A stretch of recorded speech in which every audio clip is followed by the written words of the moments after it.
हरे कृष्णा। राधे राधे। कैसे हैं आप सब? कान्हा जी की कृपा से आप सब ठीक होंगे। राधे राधे।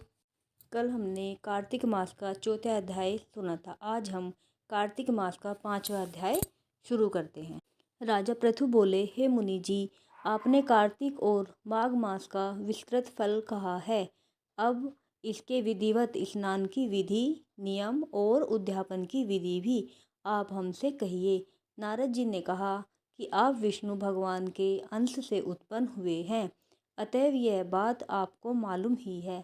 तथापि मैं यथोचित विधान आपसे कहता हूँ, उसे सावधान मन से सुनिए। आश्विन मास के शुक्ल पक्ष एकादशी से शुद्ध होकर कार्तिक मास का व्रत आरंभ करना चाहिए। इस व्रत को करने वाला सर्वदा रात्रि के चौथे पहर में उठे, जल का पात्र लिए हुए गांव से बाहर पूर्व अथवा उत्तर दिशा में जावे। हमेशा दिन में अथवा सायकाल को कान पर जनेऊ चढ़ाकर, पृथ्वी पर तरण को बिछाकर, सिर को कपड़े से ढककर, फिर मुंह को यत्नपूर्वक बंद कर थूक तथा श्वास को रोककर मूत्र का त्याग करें। रात्रि के समय दक्षिण मुख बैठकर मल मूत्र का त्याग करें। अपने लिंग को पकड़कर उठें तथा मृत्तिका और जल से सावधानी से धोकर दुर्गंध को नष्ट करें। तब शौच क्रिया पूर्ण करें। एक बार लिंग में, 3 बार हाथ में, फिर शिशिन तथा हाथ में 2-2 बार, 5 बार गुदा में और 10 बार बाएं हाथ में, दोनों हाथों में 7 बार मिट्टी लगाकर अच्छी तरह से जल से धोवें। यह शौच विधि गृहस्थों के लिए कही गई है। ब्रह्मचारियों को दूनी, वानप्रस्थ को तिगुनी और सन्यासियों को चौगुनी अधिक शुद्धि करनी चाहिए। जो शुद्धि की विधि दिन में कही गई है, उससे आधी शुद्धि रात में होनी चाहिए। इससे भी आधी आतुल और इसमें भी आधी विधि यात्री को करनी चाहिए। शौच कर्म से रहित मनुष्य को समस्त क्रियाएं निष्फल होती हैं। जो मनुष्य मुख शुद्धि दातुन नहीं करता, उसके सब मंत्र निष्फल हो जाते हैं। अतः दांत और जीभ को बलपूर्वक स्वच्छ करना चाहिए। हे वनस्पति, तू आयु, बल, कीर्ति, तेज, प्रभा, पशु संपत्ति, ब्रह्मा, ज्ञान, बुद्धि, विद्या हमको दे। यह मंत्र पढ़कर दातुन वृक्ष से ग्रहण करें। यह मंत्र कहकर दूध वाले वृक्ष से 12 अंगुल दातुन लेकर करें तथा श्राद्ध और व्रत के दिन न करें। प्रतिपदा, अमावस्या, नवमी, छठ, रविवार, चंद्र तथा सूर्य के ग्रहण में दंत धावन कदापि न करना चाहिए। कटीले पेड़, कपास, पीपल, रेड़ और निर्गंध वृक्षों की दातुन नहीं करें।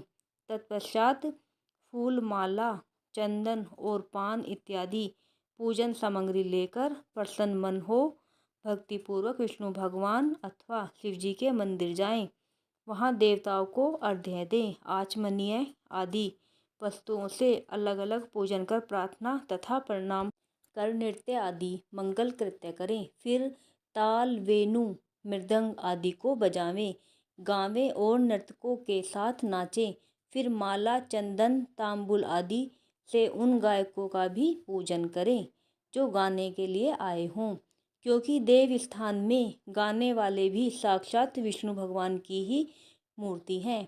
ये लोग सत्ययुग दिगों में विष्णु भगवान की तपस्या, योग और दान द्वारा प्रसन्न करते थे, किंतु कलयुग में अनुराग सहित भगवत गुणगान ही भगवान को प्रसन्न करने के लिए प्रधान माना गया है। हे राजन, मैंने एक बार विष्णु भगवान से पूछा था कि आप अधिकतर कहाँ रहते हैं।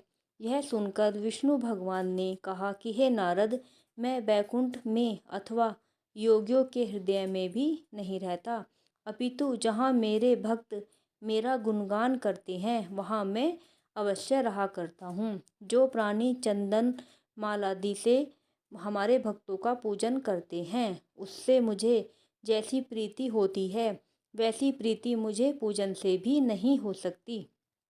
जो मूर्ख पुराणों की कथा तथा मेरे भक्तों का कीर्तन सुनकर उनकी निंदा करते हैं, वे मेरे शत्रु हैं। शीरीष, धतूरा, गिरिजा, चमेली, केसर, कंदार, मदार तथा कनेर के फूल और अक्षतों से विष्णु भगवान का पूजन नहीं करना चाहिए। अड़हल, कंद, शिरीष, जूही, मालती, केवड़ा के पुष्पों से शिव जी का पूजन नहीं करना चाहिए। लक्ष्मी की अभिलाषा करने वाले पुरुष को चाहिए कि तुलसी पत्र से गणेश जी की, दुर्वा से दुर्गा जी की, अगस्त्य के फूल से सूर्य नारायण की पूजा न करें। जिन देवताओं के लिए पूजा में जो फूल निर्दिष्ट हैं उन्हीं से उनका पूजन करें। इस प्रकार पूजन समाप्ति के पश्चात देवाधिदेव विष्णु भगवान से क्षमा याचना करें। हे सुरेश्वर, हे देव, मेरे पास न मंत्र है और न क्रिया, भक्ति से भी मैं हीन हूँ। जो कुछ भी आपकी पूजा मैंने की है, आप हमारी उस पूजा को पूर्ण करें। इतना करने के बाद परिक्रमा करके दंडवत प्रणाम कर पुनः क्षमा प्रार्थना करके गायन, कीर्तन आदि करना चाहिए। जो मनुष्य शिव और विष्णु भगवान की विधि पूर्वक कार्तिक मास की रात्रि में पूजा करते हैं, वे पवित्र आत्मा होकर अपने पूर्व पुरुषों के साथ विष्णु लोक को जाते हैं। राधे राधे।